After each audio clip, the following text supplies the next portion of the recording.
Oke, kita kasih tepuk tangan dulu untuk iya SD Gemit Egi. Ya luar biasa.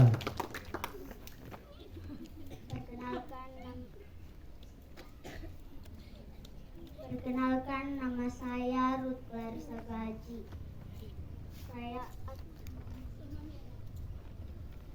Saya akan menceritakan tentang kerajaan di Tanah Mori.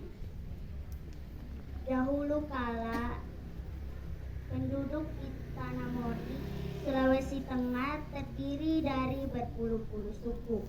Setiap suku mempunyai mokole yang dipimpin oleh kepala sukunya yang bergelar Mokole Mpalili. Semua suku itu tidak disatukan oleh seorang raja.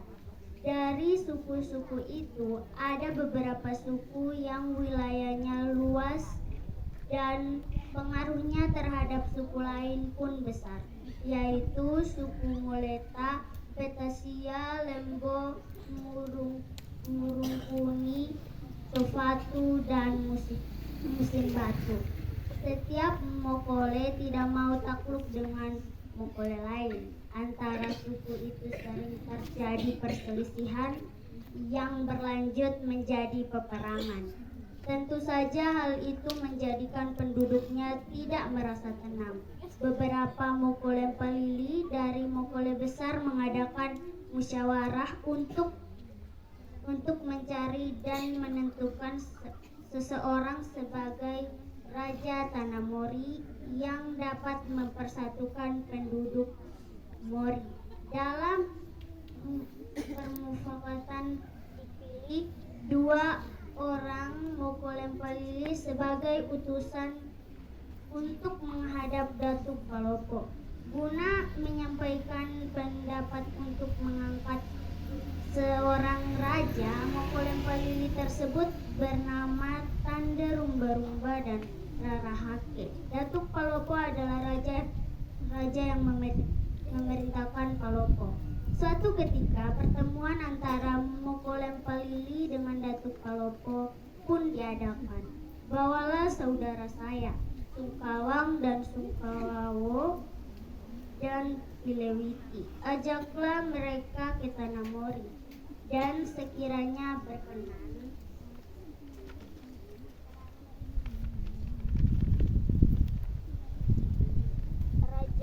rajakan mereka di sana, kata Datuk Palopo. Para Mokole Mpalili pun setuju. Mereka sekarang kembali ke Tanah Mori dengan hati gembira. Perdamaian di Tanah Mori akan berwujud. Sungkawang, Sungkawawo, dan Plewiti ada bersama mereka.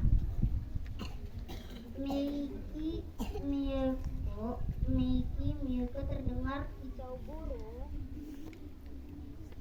terdengar merdu. Ketika itu perjalanan mereka sampai di Sirantana atau tanah perbatasan antara Palopo dan Tanah Mori, tepatnya di desa Meiki. Mereka mengartikan kicau burung itu bahwa tanah Meiki baik ditempati oleh seorang Mokole Mpalili. Maka Sungkawang ditempatkan di Tanah Meiki untuk menjadi karua. Sedangkan Sungkawawo dan Plewiti masih meneruskan perjalanan sampai di Tanah Matawundula. Para Mokole Mpalili mufakat bahwa Sungkawang dijadikan raja dan berpendudukan di Tanah Matawundula. Selanjutnya, Pilewiti meneruskan perjalanan karena lama menempuh perjalanan yang begitu jauh. Maka Pilewiti merasa sangat lelah, lalu berhenti pada suatu tempat. Yaku Tojomo, katanya. Oleh karena itu, tempat pemberhentian Pilewiti itu dinamakan Tanah Tojo. Pilewiti pun menjadi raja di Tanah Tojo. Setelah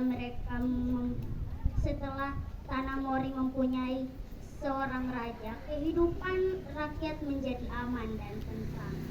Raja Sungkawawung sangat memperhatikan kehidupan rakyat sehingga kemakmuran semakin meningkat.